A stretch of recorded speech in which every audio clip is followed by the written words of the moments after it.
Welcome to News from the States, where we bring you reports on key developments across Nigeria's 36 states. Let's begin in Rivers State, where the Hydrocarbon Pollution Remediation Project has announced plans to restore water supply to Ogoni communities affected by the damaged facility. The project office, in an update on the incident, assured that service could be resumed within 1 month. Correspondent Uche Okoro reports. The Minister of Environment, Abbas Lawal, recently inaugurated the Gwara Water Station in Kana local government area. It's a follow-up on efforts to provide clean water for residents in line with UNEP's report on Ogoniland.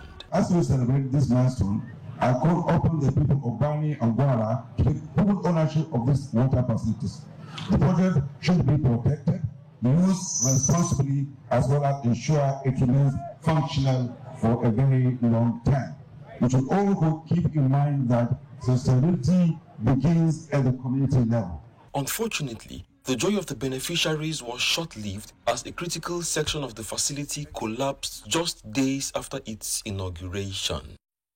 HYPREP says it hopes to conclude its investigation soon to determine the cause of the incident. I think it will be too premature to be speaking to punishment when we're talking of investigation.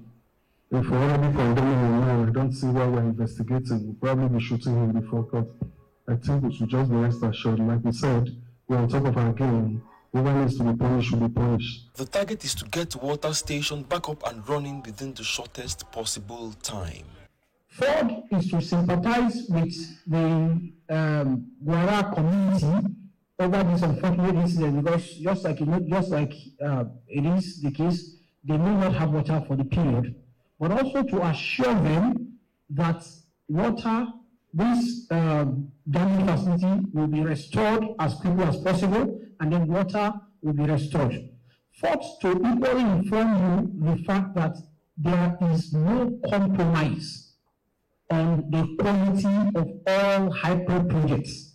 And that is because HYPREP has put in place consultants who check for quality control and quality assurance. Completing the repairs is crucial to public health and environmental safety, as reports have found benzene levels in Ogoniland's water to be up to 900 times higher than the World Health Organization's recommended limit.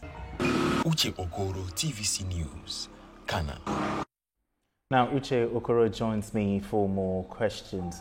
Uche, how are the local communities reacting to this development, given that the water station collapse happened just days after inauguration?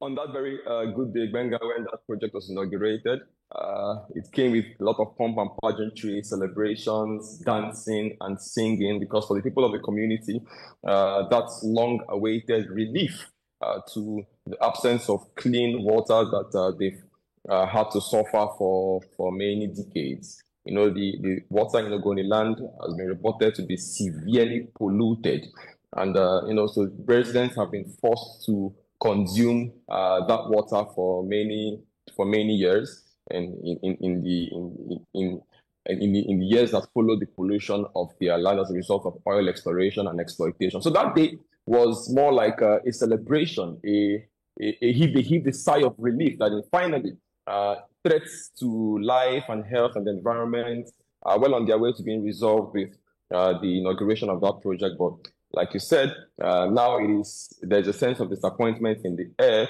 but HYPREP is assuring that in no time that that project will be back up and running. So they have told the people to be patient. Okay. They understand their disappointments and all of that, but that in no time this whole situation will be turned around. All right, let's dig deeper now. What have the officials of HYPREP said so far about the cause of the facility's collapse, and is there any indication of poor construction or sabotage? Interestingly, I posed that same question to some officials of HYPREP this morning. It's been about a week since that sad incident, and I spoke to a few officials of HYPREP this morning to see if they've come up with any findings in the investigation, but I'm told that the investigation is still ongoing.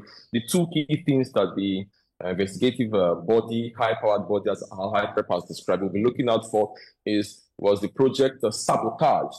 Also, the project would also be looking out to see if some standard materials were used in the fabrication of the tank stand that eventually collapsed. But away from all of that, HYPREP is saying this is just a one-off incident, that they have projects supplying water to about 40 communities in Ogoniland that have been that are still functional and have remained functional for the past 3 years. So we believe that the outcome of that investigation would be very, very, very critical to whatever steps the Commission will take going forward. All right, thank you, Uche Okoro, for that report.